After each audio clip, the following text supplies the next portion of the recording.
સખીજનો આજ સુધી આટલા દિવસોમાં હોરી, ધમાર, રસિયા, હોળીની મસ્તી, ગારી, આ બધા આનંદના, પ્રમોદના, કેલીના, હોરી ખેલના એકદમ આનંદમય પદો જ જોયા, સમજ્યા પ્રભુ કૃપાથી. પણ એક વિચાર આવે કે શ્રી ઠાકોરજી જ્યારે મથુરા પધારી ગયા, ગોકુળમાં ગોપીઓને એકલી મૂકીને, અને પછી પણ હોરી તો આવી જશે, વસંત તો આવી જશે, ધમાર તો આવી જશે, ત્યારે ગોપીની શું વ્યથા થઈ હશે? તો એક પદ જેમાં વસંત આવી છે અને શ્રી ઠાકોરજી ગોકુળમાં નથી, નંદગાંવમાં નથી, વ્રજમાં નથી, એ તો મથુરા નગરી પધારી ગયા છે. તો ગોપીની શું હાલત છે કૃષ્ણની યાદમાં? એવું એક પદ કે જેમાં પીડા પણ છે, જેમાં પ્રેમ પણ છે, જેમાં પાગલપણ પણ છે, જેમાં સમર્પણ પણ છે, જેમાં વિનંતીઓ પણ છે, જેમાં લાગણીઓ પણ છે. નેહ લગ્યો મેરો શ્યામ સુંદર શો. ગોપી કહી રહી છે કે નેહ, પ્રેમ, મારો પ્રેમ શ્યામ સુંદર, જે શ્યામ પણ છે અને જે સુંદર પણ છે, એની હારે લાગી ગયો છે, શ્રી કૃષ્ણ હારે લાગી ગયો છે. આયો વસંત સબી બન ફૂલે, ખેતન ફૂલી હે સરસો. વસંત આવી ગયો છે, સબી બન ફૂલે, બધા જ વન, જંગલ, લતા પતા, ફૂલ ફળ એકદમ પોતાની યુવાનીમાં ખીલી ગયા છે. ખેતન ફૂલી હે સરસો, અને પીળા સરસો ખેતરોમાં લહલહાય છે. મારી નજર સામે ગોપી જોઈ રહી છે, પરંતુ ગોપીને આ બધું આજે આનંદ નથી આપતું. આ ફૂલો, આ ફલો, આ સરસો, આ સુંદરતા, આ લીલી ચાદર, આ ધરતીની જુવાની આજે ગોપીને આનંદ નથી આપતી. એ કહી રહી છે કે મેં પીડી પિયા કેવી રહશે, નિકસત પ્રાણ અધરશો. મેં પીડી, હું પીડાઈ રહી છું, પિયા કેવી રહેશે, શ્રી કૃષ્ણના વિરહમાં હું એટલી પીડાઈ રહી છું કે નિકસત પ્રાણ અધરશો. જ્યારે ખૂબ દુઃખથી કોઈ રડી લે અને રડી રડીને આંસુ સુકાઈ જાય, થાકી જાય, અશ્રુ પણ ના પાડી દે અને હોઠ થોડા ખુલ્લા રહી જાય, નાકમાંથી શ્વાસ ના આવે અને મુખથી શ્વાસ આવજા કરે, ખાલી પ્રાણ ટકેલા છે પણ લાગે છે કે અધરોમાંથી પ્રાણ છૂટી જશે જો શ્રી કૃષ્ણના દર્શન નહીં થાય, એની ઝાંખી નહીં થાય તો. ગોપીની એવી વિરહ વ્યથા છે, આટલી સુંદરતા છવાઈ રહી છે, વસંત છે, હોરી ખેલ છે, છતાં ગોપી પીડાઈ રહી છે શ્રી કૃષ્ણના વિરહમાં, એની યાદમાં, એની તાપમાં, એના અગ્નિમાં. અને એને એવું લાગે છે કે એના અધરોમાંથી જાણે હમણાં જ પ્રાણ જતા રહેશે, કેમ કે પ્રાણ પ્રિય બાજુમાં નથી.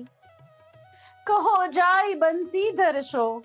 એ જાણે લતા પતાઓને કહી રહી છે કે તમે લોકો જય અને બંસીધરને સંદેશો આપો કે મારા પ્રાણ જતા રહેશે. પ્રાણ પ્રિય, તમે ગોકુળ છોડીને ગયા છો, આ હોરી ખેલને, આ વસંતનો મને પીડા આપી રહી છે, હું શું કરું આપ વગર? શ્યામ, આ પ્રાણ પર મારા કામના નથી, આ તન મારા કામનું નથી, આ મન મારા કામનું નથી, મારું કાંઈ જ કામનું નથી, કેમ કે તમે સામે નથી. શ્યામ,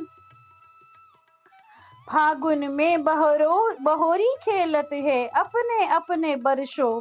જ્યાં જ્યાં અમારી નજર પડે છે ત્યાં પોતાના વર સાથે, પોતપોતાના પ્રિયતમ સાથે ડોલી રહી છે, ખેલી રહ્યા છે, મંડલીમાં ખેલી રહ્યા છે. ફાગુન પિય કે વિયોગ જો ગન વહે નીકળી, ધૂર ઉડાવત કરશો. પરંતુ હું પિય કે વિયોગ, પ્રિયના વિયોગમાં, શ્રી કૃષ્ણના વિયોગમાં, હે બંસીધર, હું આપના વિયોગમાં જોગન બની ગઈ છું અને નીકળી ગઈ છું, અને હાથમાં ધૂળ લઈને ઉડાવી રહી છું કે પવનની દિશા કઈ બાજુ છે, ધૂળ કઈ બાજુ ઉડે છે, એ દિશામાંથી મારો શાવરો આવી જાય.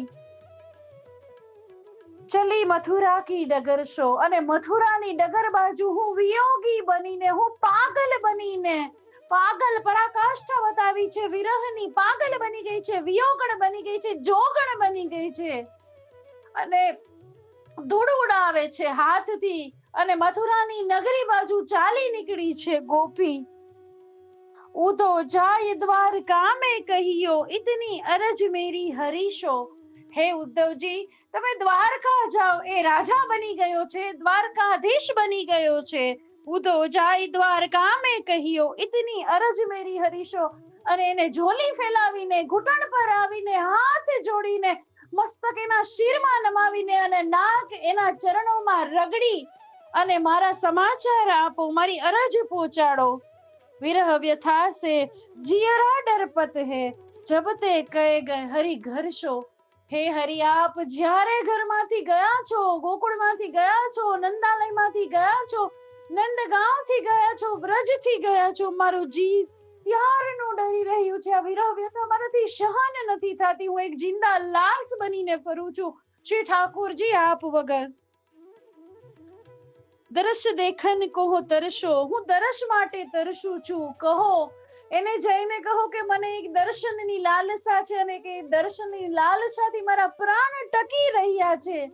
બાકી આ ધડ છે એમાં પ્રાણ નથી, આ દિલ છે એમાં ધડકન નથી. શ્રી ઠાકોરજી, આ મન પણ આપ લઈ ગયા છો, આ તનનું ચેતન પણ આપ લઈ ગયા છો. જડ થઈને ફરું છું. સૂરદાસ મેરી ઇતની અરજ હે, કૃપા સિંધુ ગિરી ધરશો. સુરદાસજીનું લખાણ છે, સુરદાસજીની રચના છે, સુરદાસજીની છાપ છે. અને સુરદાસજી કહી રહ્યા છે કે ગોપી કહી રહી છે, મેરી ઇતની અરજ હે, કૃપા સિંધુ ગિરી ધરશો. જેને ગિરિનો ધારણ કર્યો છે, જે કૃપા સિંધુ છે એવા શ્રી કૃષ્ણને મારી એવી અરજ છે કે ગહેરી નદિયા નાવ પુરાની, અબ કે ઉબારો સાગર શો. ગહેરી નદિયા છે, મથુરા બહુ દૂર છે, ઘણો વિરહનો સમય કાઢી નાખ્યો છે અને હજી ખબર નહીં કેટલો કાઢવાનો છે. કે છે ગહેરી નદિયા, એને ઉપમા આપે છે. નાવ પુરાની, હવે આ શરીરનું, આ દેહનું, આ તનનું કઈ નક્કી નથી. આ નાવ પુરાની છે, ક્યારે દગો આપી દે. આ પ્રાણ પુરાના છે, ક્યારે દગો આપી દે, એવી ઉપમા આપે છે. નાવ પુરાની, અબ કે ઉબારો સાગર શો. આ ભવસાગર માંથી આપ ઉગારી લ્યો. અહીંયા આશ્રય પણ કરે છે, આ પદમાં વિનંતી પણ છે અને આશ્રય પણ આવી ગયું છે કે શ્રી ઠાકોરજી, હવે આપ એક જ ઉગારનાર છો. અરજ મેરી રાધા વર્ષો. રાધા રમણ, રાધા વલ્લભ, રાધા મનોહારી શ્રી ઠાકોરજી કૃષ્ણજી બાવાને ગોપી અરજ કરી રહી છે કે એક ઝલક દિખલાવી દે શ્યામ, એક ઝલક દિખલાવી દે. શ્રી ગોવર્ધન નાથ કી જય.